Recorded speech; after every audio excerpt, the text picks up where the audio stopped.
Hi, everybody. Thanks for joining us today. My name's Nick McNulty. I'm the Managing Director at Blue Whale EV. Really excited today to talk about a grant that just came out in Maryland that will help fund electric vehicle charging station projects. For those of you who don't know, there's a lot that goes into these projects, and sometimes the funding is the biggest question mark that you have towards the end of it. I'm going to pass it over to you. Thanks, Nick. I'm Anna Stern. I'm a program manager here at the Maryland Energy Administration, also known as MEA, on the Clean Transportation Program. Well, why don't we get started by you telling us a little bit about the program? So we have two areas of interest. The first is specifically for local governments to help offset costs for planning for EV infrastructure. And then the program that we're going to be talking about here today, which is the Community EVSE Grant Program. All right, so AOI 1 is for local governments. AOI 2, which is what we're really here to talk about today, is for everyone. Why don't you tell us more who qualifies? What does that encompass? So we tried to keep it open and broad so that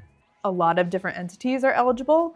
So you could be a for-profit business, a nonprofit, school, local higher education campus. We're really trying to fill the gaps where some of the federal funding does not. So think where you live, work, and play, and we want to get chargers in the ground where people spend their time in Maryland. Single-family homes don't qualify, as we're trying to get the community aspect. But if you're a multifamily property with 5 units or more, you would also qualify for this program. What about the funding itself? What chargers are covered? And is there a cap for how much I can qualify for? The program covers level 2 and level 3 DC fast chargers, and the incentives range from $5,600 to $150,000 per port, depending on the ownership structure of the project, as well as the power level that each port is able to dispense. There is a cap for most organizations who are proposing multiple project sites of up to $750,000, for municipalities as well as local schools up to $1 million.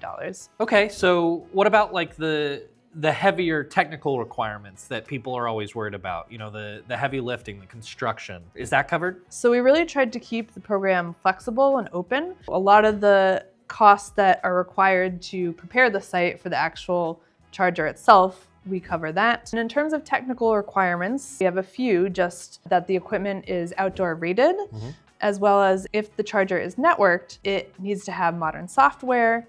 It also needs to have multiple payment options. So it's just that it can't be app only. So you need to have multiple options, say, tap to pay or pay by credit card. Well, it's awesome to learn how much this grant covers and who can apply for it, but what makes them stand out? If I want to apply for this, how am I going to stand out compared to everybody else? Yeah, so impact is key, and communicating that throughout your application, making sure the narrative matches what you're telling us the equipment is going to be is key. And then also some priority sites that we're looking for include locations in overburdened communities, as well as sites that are over 50 miles from a current publicly accessible station. So consistency is key, having a good narrative, and being located in areas, ideally, that don't traditionally have EV charging stations. Correct, yeah. Got it. Well, I know one of the big things that EV drivers run into today is that charging stations that they pull up to are not up and running. So